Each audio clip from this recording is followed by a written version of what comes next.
J'ai fait un groupe qui dessinait des têtes, un groupe qui dessinait des corps et un groupe qui dessinait des jambes et des pieds. Puis on a mélangé le tout et hop, on a pioché une tête, un corps et des pieds, puis on a fait un petit collage et on a créé des aberrations artistiques.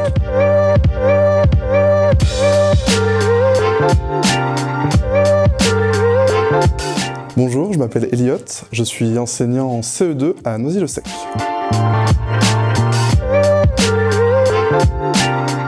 La première chose qui m'a marqué quand je suis rentré dans ma classe, c'est à quel point les choses n'avaient pas tant changé que ça. Il y avait un vieux tableau noir à craie, des manuels de 2008, l'année où moi j'étais aussi élève en primaire.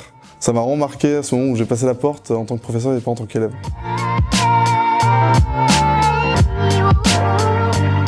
C'est jamais facile de se rendre compte au jour le jour de la progression des élèves. Il faut vraiment faire ce travail de dézoomer et de se rendre compte sur une longue période, donc vraiment sur les 6 semaines qu'on a entre chaque vacances par exemple, pour se rendre compte de l'évolution qu'on a d'un élève. Ça peut être au niveau de sa graphie, comment est-ce qu'il écrit, la façon du coup, la beauté de ses lettres, ou la façon dont il va écrire certains mots.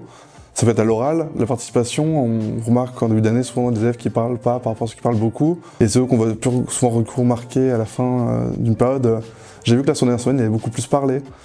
Il y a aussi directement dans les matières, on peut se rendre compte des fois, avec les évaluations qu'on a en fin de période, un enfant qui n'était pas forcément très attentif, on se rend compte qu'en fait, c'était à l'oral où il avait des difficultés, mais à l'écrit, il a très bien compris, il sait le réutiliser, il sait refaire. C'est toujours assez agréable de se rendre compte d'un élève qui a fait des progrès.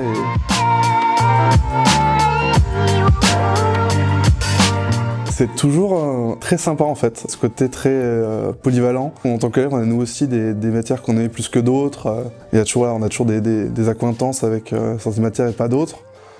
Et là, du coup, de voir jongler un peu avec français, maths, histoire géo, sciences, sport, musique, arts plastiques. C'est aussi un défi, du coup, en tant que professeur, de se dire, voilà, remettre le nez dedans, se replonger un peu dans tous ces apprentissages qu'on a peut-être parfois laissé tomber.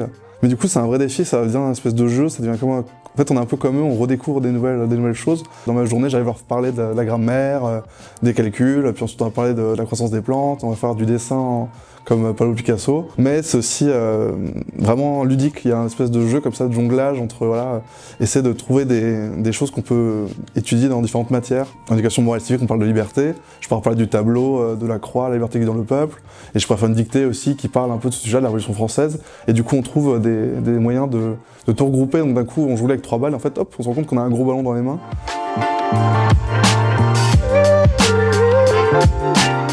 J'ai fait découvrir à mes élèves le cadavre exquis. Le but, c'est de créer en collaboration une œuvre. Ça peut être souvent une phrase, un petit texte, un dessin, n'importe quoi. Mais en fait, on n'est pas au courant de ce que les autres ont créé. Donc c'est vraiment un jeu collaboratif, mais un peu à visage caché. Et au début, j'ai fait ça en grammaire pour travailler un petit peu les compléments. Donc j'avais un groupe qui écrivait des sujets, un groupe qui écrivait des verbes et un groupe qui écrivait des compléments pour former des phrases simples. Voilà, je mange quoi, du chocolat. Ils avaient compris le principe, donc j'étais content quand même. L'objectif était rempli. Ils avaient compris c'était quoi un complément. Mais je voulais aller plus loin, donc j'ai repris le cadavre exquis, mais en art plastique. On les a fait travailler sur des dessins. J'ai fait un groupe qui dessinait des têtes, un groupe qui dessinait des corps et un groupe qui dessinait des jambes et des pieds. Puis on a mélangé le tout et hop, on a pioché une tête, un corps et des pieds, puis on a fait un petit collage et on a créé des aberrations artistiques. L'école, c'est aussi un lieu d'apprentissage, mais c'est aussi un lieu où on s'amuse et c'est fun, quoi.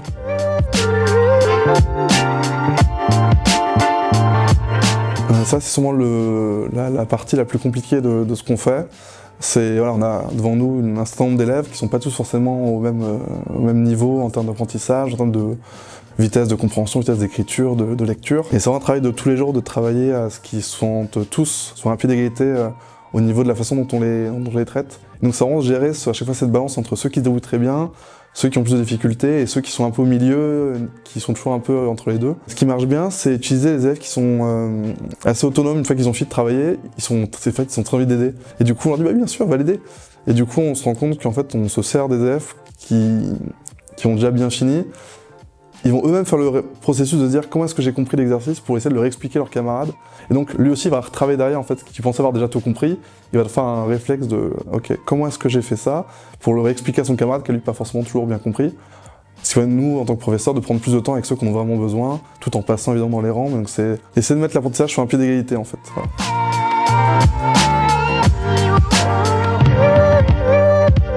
Donc c'est une jeune fille de ma classe qui a des grosses difficultés un peu dans toutes les matières, mais je me suis rendu compte au cours de l'année qu'elle a des énormes facilités en géométrie. Je pense que c'est parce qu'elle dessine beaucoup, elle est très artistique, elle aime beaucoup le collage, elle est très manuelle dans ses mains. Je me suis donc servi de la géométrie après pour aborder le reste des calculs. Plutôt que de lui faire compter des chiffres qui pour elle des fois étaient un peu, voilà, un 3 et un 5, c'était pas très visuel pour elle. Bah, du coup je lui fais dessiner des carrés, et donc d'un coup en mettant en parallèle ce goût du dessin, je lui fais dessiner en fait les objets pour qu'elle-même puisse l'intégrer dans sa tête, et voilà.